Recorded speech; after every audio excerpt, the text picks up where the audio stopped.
దేవుడు మిమ్మల్ని మీ కుటుంబాలను నిండారులుగా దీవించుగాక. ఈరోజు ఒక వాక్యానుసారం దేవునిలో ఉన్నవారు భాగ్యవంతులంట, ఎవరిలో ఉన్నవారు దేవుల్లో ఉన్నవారు భాగ్యవంతులు అనే దాని గురించి మనం ఎవరుంటున్నామో ఒకసారి మన హృదయాన్ని పరిశోధించుకుందాం. 1 రాజుల గ్రంథము 10వ అధ్యాయము 5వ వచనాన్ని నేను సంవత్సరాలు అందరూ కూడా బైబిల్కి తీసేవాడిని. నీ జనము భాగ్యవంతులు, నీ ముందర ఎల్లప్పుడూ నిలిచి నీ దేవుని వచనము వినుచుండు సేవకులు భాగ్యవంతులు అంటున్నాడు. సొలొమోను మందిరం కట్టించి సేవకులందరినీ పిలిపించి వాళ్ళ దగ్గర ఉన్న వాళ్ళందరినీ కూడా సమకూర్చి వాళ్ళతో అంటే సేవలని చెప్పడం తెలుస్తున్నా ఉంది. నీ జనులు భాగ్యవంతులు, నువ్వు రాజ్యాన్ని పరిపాలిస్తున్నావు అంటే యుద్ధాలు జరగట్లా, ఎక్కడా కూడా ఏది కూడా జరగట్లా, అన్న సామరస్యంగా నీ తెలివితేటలు బట్టి జరిగిస్తున్నావు, అందుకే నీ జనులు భాగ్యవంతులు అంటున్నాడు. మనం కూడా ఒక్కసారి ఎలా ఉంటున్నాము, ఒక్కసారి మన జన్మ ఆయన ఓపిక తెలిసి ఆ జ్ఞానం విలుసున్న మాటలు వినాలంట.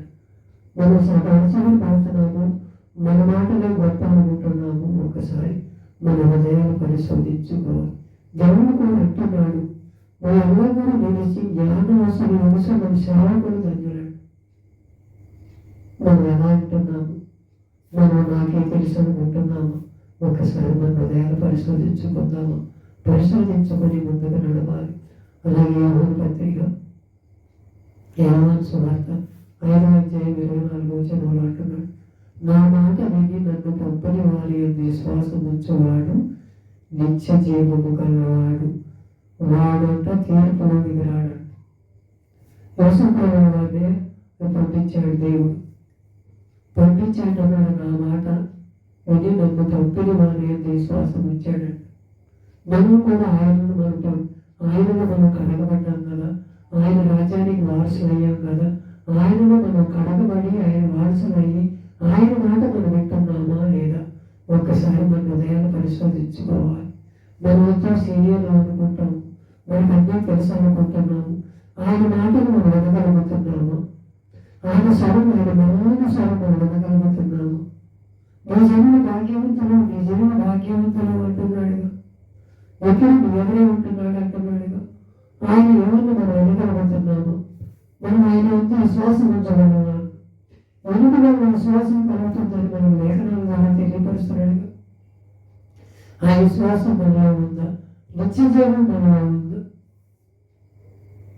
ఆయన నేనే మార్గమును, నేనే సత్యమును, నేనే జీవమునై ఉన్నానని లేఖనం ద్వారా మనతో మాట్లాడుతుంటే మనం అదే పరదాలు పెట్టిద్దాం. మేము వాళ్ళంటే తీర్పులో రారంటే మన దేవుడు ఆయన రాకడ చదువులు మనం ఎలా ఉంటున్నాము, ఆయన రాకడ వరకు ఆయన రాకడ పరుస్తూ మనకి రాకడ పరుస్తూ తెలియదు. అక్కడి వరకు నిత్య జీవంలో మనం ఉండగలుగుతున్నామా, మనం నడిచింది నిత్య జీవం అనుకుంటున్నాము, మనం మాట్లాడింది జీవము గల మాటలు అనుకుంటున్నాము, మనం చదివింది జీవము గల వాక్యం అనుకుంటున్నాము. ఒకసారి మన హృదయాలు పరిశోధించుకున్నాము. నా ఇంటి విశ్వాసం ఉంచేవాడు జీవం నిత్య జీవం గలవాడవుతాడు అంటున్నాడు. ఆయన ఇంటి విశ్వాసం ఉంచగలుగుతున్నాము. నా దేవుడు భాగ్యవంతులు, నీ ముందర ఎల్లప్పుడూ నిలిచి జ్ఞానవంతులు అంట. అలాంటి వారి నుండి దేవుడి దీవులు పొందుకోవాలని ఒక సేవకుడుగా కోరుకుంటున్నాను. ఆయన ఇంటి విశ్వాసం ఉంచదాం. ఆయన ముందు భాగ్యవంతుల ముందు ఆయనలో మనకి ఆయనంటే లోకాన్ని అనేవాడు, ఆయన కుమారులు కాబట్టి మన అశ్రద్ధ చేస్తాడా, మనం ఎప్పుడూ కూడా పోషించేవాడు. ఆయన భాగ్యవంతుడు, మన తండ్రి భాగ్యవంతుడైతే మనం కూడా భాగ్యవంతులనేగా అని తెలుసుకొని ముందుకు నడిచి వెళ్ళాలని కోరుకుంటే అదే సామెతలు 10వ అధ్యాయం 33వ వచనం నీతిమంతుడెవరంట జ్ఞానోపదేశం పలుకును, మూర్ఖుల మాట పలుకునాలకు పెరిగిపోయినట్టు. నీతిమంతులంట జ్ఞానోపదేశం కలుగజేస్తారంట. మనం నీతిమంతులుగా ప్రవర్తిస్తున్నాము, మూర్ఖంగా మాటలు మాట్లాడుతున్నాము. ఒక్కసారి నోరు తెలిస్తే ఏం మాట్లాడతాము మనకే తెలియదు. ఎవరితో ఎలా పెడతాము, ఎవరిని ఎలా మాట్లాడతాము శరీరాసనంతే. ఒక మాట అంటే నేను 10 మాటలు అనేస్తానని ఆలోచనలో ఉంటున్నాను.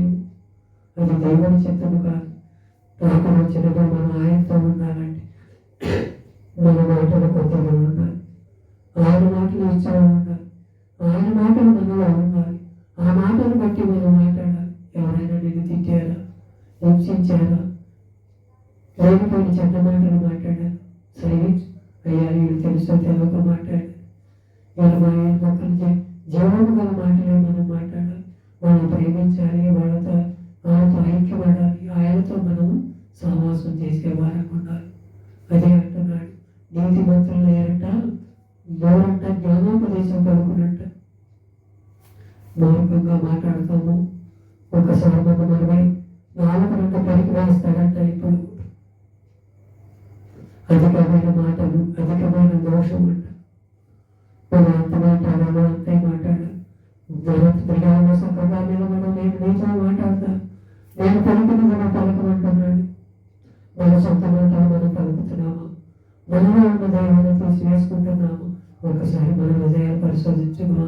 అయ్యా, నీ జనులు భాగ్యవంతులు, నీ జనులు భాగ్యవంతులు అంటున్నాడు. అయ్యా, నేను జ్ఞానవసరాలను సమవారు ఎంతో భాగ్యవంతులు.